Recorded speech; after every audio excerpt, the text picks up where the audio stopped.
And welcome everyone to a WCC preseason chat with the University of San Diego, the Toreros, Yauhen Massalski, and Josh Parrish. And I say preseason because they're the only team that hasn't played yet. For this program, it's been 278 days between games as we're taping here on this Tuesday. What's that been like, do you think, for this program to wait this long to finally actually get into action? You know, just to speak volumes of this program, we're excited to get back on the floor. Just like you said, it's been a long time since we actually got a chance to compete and to actually play. And, you know, especially with things going on today with COVID and Corona, we don't take anything for granted. So as soon as we get on the court, we're going to play hard, we're going to play with effort, and ultimately we're never going to take possession for granted. You know, I've been here in this program for a long amount of time. And those 278 days, as you said, last year I had a couple of injuries that I was going through, so I didn't even play for a little bit longer than that, you know. And just thinking about this, having this wonderful opportunity to go and play against such a great opponent with such a great history as the UCLA, it's a blessing. It's a blessing in disguise. Josh, what's it been like for you and your teammates to watch the rest of the league get out there and compete? And I know there's been some stop, some start, but you guys are the last ones in the league. What's it been like to wait your turn?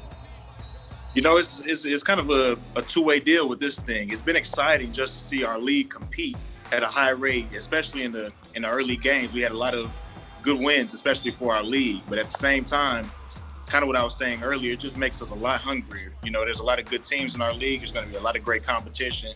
And as a unit, we just can't wait to get out there and compete and show what we can do and show, you know, what we're like to the rest of the world. You know, Josh, I was fortunate. I was actually watching San Francisco at the Mohegan Sun.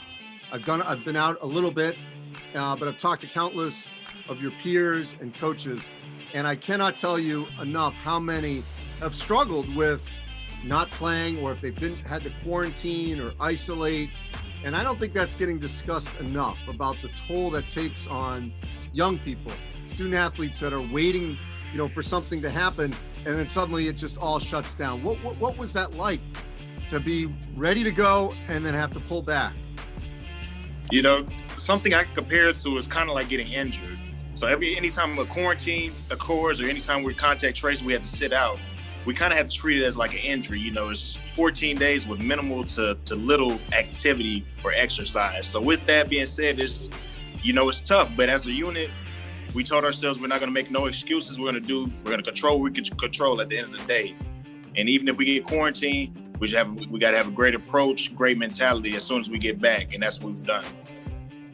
Yauhen, when people see the Toreros on the court after this long wait, what's going to be different from a year ago?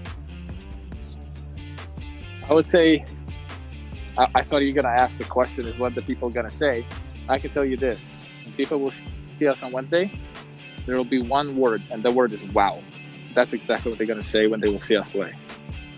So kind of along the lines of what you were saying, we have about, I believe, 7 to 8 newcomers. So just from look-wise, it's just going to be a completely different look. We have a new offense that we're implementing. We have a new style of play. We're going to play much faster, much more aggressive. So there's going to be a lot of differences as opposed to what we've seen last year. But at the same time, we're going to keep our culture, you know, keep our core values in and ultimately do what we're trying to do best and just win a lot of ball games. That's the goal.